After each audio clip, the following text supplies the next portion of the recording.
A sublocação de horários da programação de emissoras de rádio e televisão é totalmente irregular e ilegal, porque fere o princípio da concessão, ou seja, o Estado faz uma chamada pública para as pessoas concorrerem ao uso daquele espaço na emissora de rádio e televisão. Então é uma licitação pública, né? A licitação de um espaço público, que são as frequências pelas quais trilham os sinais de rádio e televisão. Isso é público.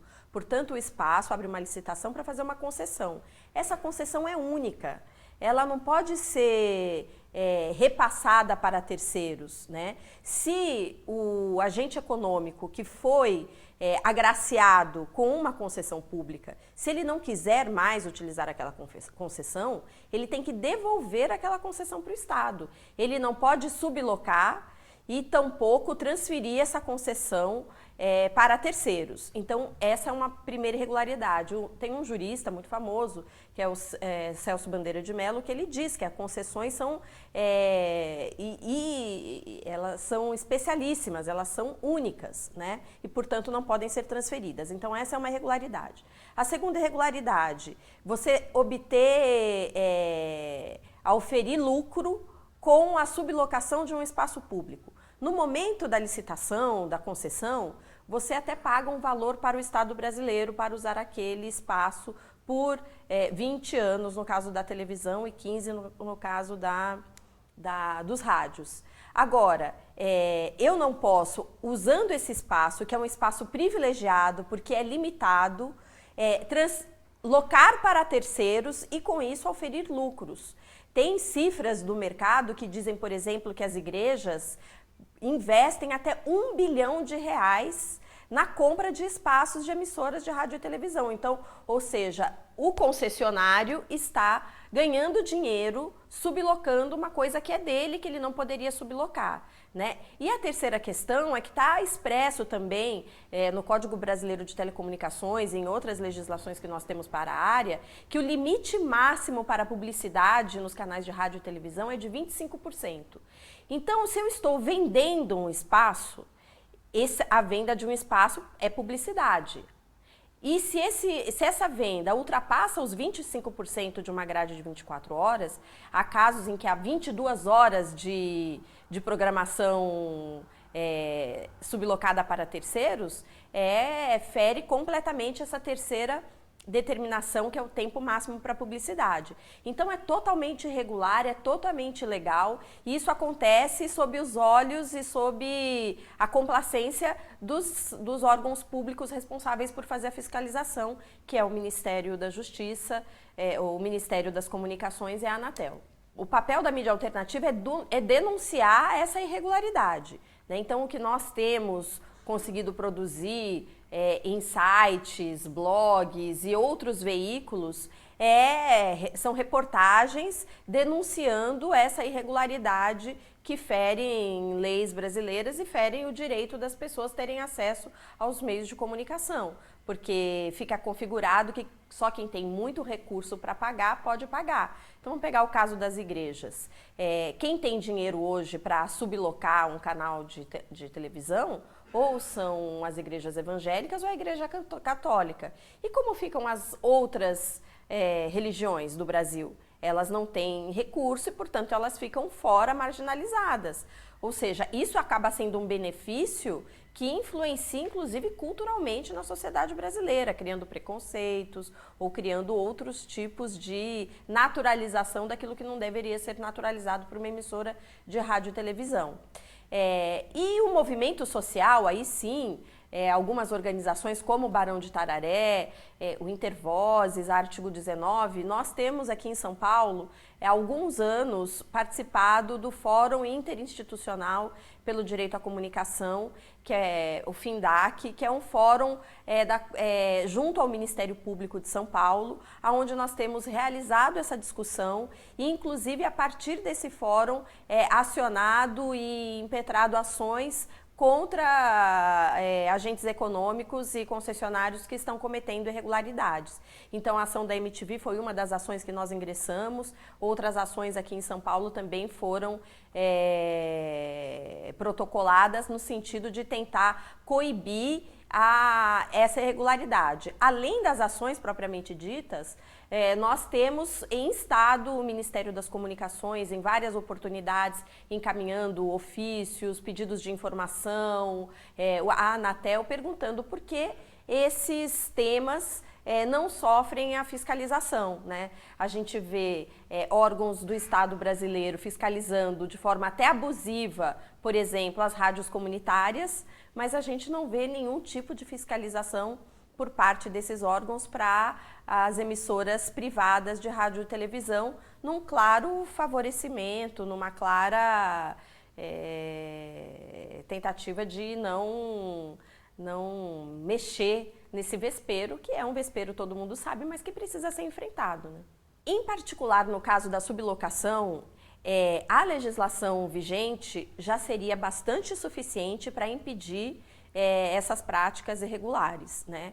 Mas nós temos discutido no âmbito do movimento social que é preciso renovar e modernizar os marcos legais que tratam da radiodifusão no nosso país, né?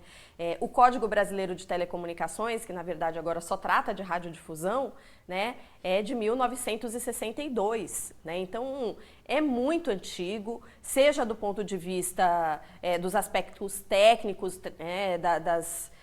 não contempla, não quero nem falar internet. Quando se criou o Código Brasileiro de Telecomunicações, a televisão era feita só ao vivo, não existia VT, né? Então, não existiam satélites, não existiam nada do que nós estamos conversando hoje, existia naquela época. Então, é preciso haver uma modernização e também essa regulação, ela precisa estar de olho na convergência tecnológica de meios, na nova realidade da comunicação e também estar de acordo com as novas demandas da sociedade. Hoje, a sociedade brasileira, ela já amadureceu muito, né? Amadureceu no sentido da reivindicação de direitos humanos que eram completamente negligenciados naquele período e que, por mais que hoje a gente ainda encontre violações de direitos humanos, é preciso, e nós temos um sistema para proteção, né? E os meios de comunicação, por serem concessões públicas, deveriam ser os primeiros a respeitar todos os tratados internacionais e as legislações nacionais que dizem respeito à questão dos direitos humanos. Então, não só do ponto de vista do aspecto tecnológico, mas também se adequar à nova realidade da sociedade brasileira, né? A reivindicação de que é preciso você ter mais vozes sendo ouvidas e podendo ter acesso aos meios de comunicação para garantir diversidade, pluralidade, a programação regional, independente, coisas que estão determinadas na nossa Constituição Federal, mas que não foram alvo de regulamentação desde que a Constituição foi aprovada. Então, no caso específico da sublocação, as leis já seriam suficientes para coibir essa prática, mas é necessário avançar mais, né? Tem todo um debate que as igrejas se utilizam para defender a compra dos espaços, quer dizer, não, mas nós não estamos fazendo propaganda, nós estamos... É um conteúdo cultural do povo brasileiro, proselitismo religioso de uma única religião é propaganda, né? Você pode ser católico, quem não é católico, como é que fica? Né? Para aquela pessoa, isso é uma propaganda, né? Ela não está tendo o direito de ter a religião dela ocupando o mesmo espaço.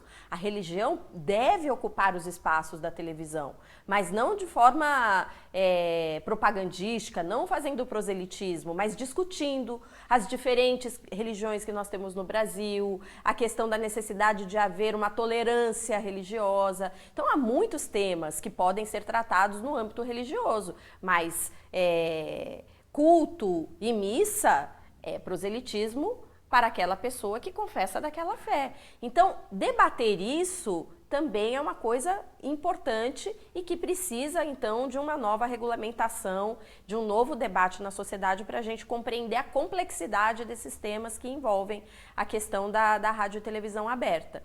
mas o momento que nós estamos vivendo no Brasil não é muito propício para a discussão hoje no Congresso Nacional ou no âmbito do Executivo de um novo marco legal das comunicações, né? Nós estamos vivendo um processo onde o que nós estamos assistindo são violações cotidianas ao direito à comunicação, à liberdade de expressão, né? Então, infelizmente, nós vamos ter que esperar um pouco essa situação política complicada que o Brasil está vivendo se assentar um pouco para retomar de uma maneira mais intensa essa discussão que é tão importante para o fortalecimento da nossa democracia. Na minha compreensão, quando eu estou pagando para um concessionário para que ele exiba o meu conteúdo, eu estou comprando espaço na programação. E isso é locação, né? É muito diferente de um acordo comercial entre uma emissora de televisão e uma produtora de conteúdo para a exibição de um determinado conteúdo, porque aquele conteúdo tem interesse público, enfim. As relações, elas determinam o que é locação e o que não é locação de espaço. Então, não importa se eu sou uma igreja, por exemplo, um assunto que é bastante polêmico e para mim é até tão grave ou mais grave que os outros. A TV Cultura, aqui no estado de São Paulo, exibe na sua grade de programação um programa chamado TV Folha, que é um jornal, um telejornal, uma espécie de um telejornal de um grupo de comunicação da mídia impressa, né? Qual que é o problema aí? Bom, primeiro que a Fundação Padre Anchieta não admite existir o contrato de compra e venda de espaço. Diz que é uma permuta. Bom, permuta é uma transação comercial. Eu estou dando o meu espaço para você em troca de você divulgar o meu espaço. Então aí também eu já não acho que isso seja regular, né? De outra parte, é gravíssimo o fato de você ter um conteúdo jornalístico que é produzido por uma empresa privada, que é a Folha de São Paulo, que é de uma natureza totalmente distinta da radiodifusão, porque no Brasil o exercício da imprensa é livre, não é objeto de concessão. Então, se eu quiser abrir um jornal agora, eu posso escrever o que eu quiser nesse jornal, né? Eu não preciso de concessão para isso, né? Então, a responsabilidade desse veículo é muito diferente da responsabilidade de um veículo que é uma concessão pública, né? Então, você está dando um espaço jornalístico para uma empresa privada fazer jornalismo onde você não pode interferir naquele conteúdo jornalístico dentro de uma emissora privada e pública, porque a TV Cultura é uma emissora pública do estado de São Paulo, que opera uma concessão pública. Então, aí são irregularidades de todas as ordens, né? Então, a gente está passando por essa situação hoje. O mundo que envolve a comunicação está passando por inúmeras transformações, né? Existe uma crise de audiência na radiodifusão aberta, né? Uma crise de paradigma do ponto de vista do que é uma grade linear, né, de programação, a questão da concorrência com outros tipos de formatos, né? A questão da concorrência com a internet, com a TV por assinatura, com os over the top. Então, tudo isso cria um ambiente que faz com que essas empresas precisem procurar alternativas do ponto de vista econômico. É compreensível. Agora, isso não pode ser feito à revelia da legislação, né? Isso não pode ser feito através do uso inadequado de uma concessão que é pública e que lhe foi outorgada e que você é privilegiadíssimo dentro da sociedade brasileira por poder operar aquele espaço,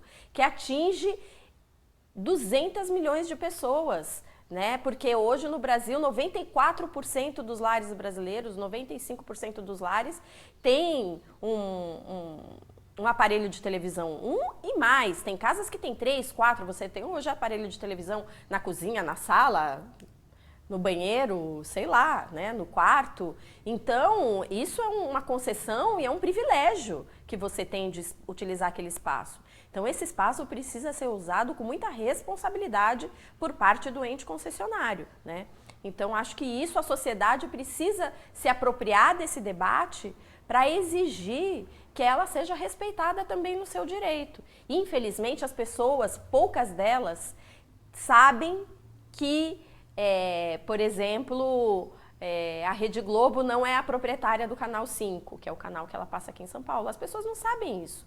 Não tem nenhum lugar escrito, esta emissora é uma concessão pública outorgada no dia tal, com término no dia tal, porque as pessoas também precisam saber. Termina uma concessão e quando ela termina, se abre um novo processo de licitação.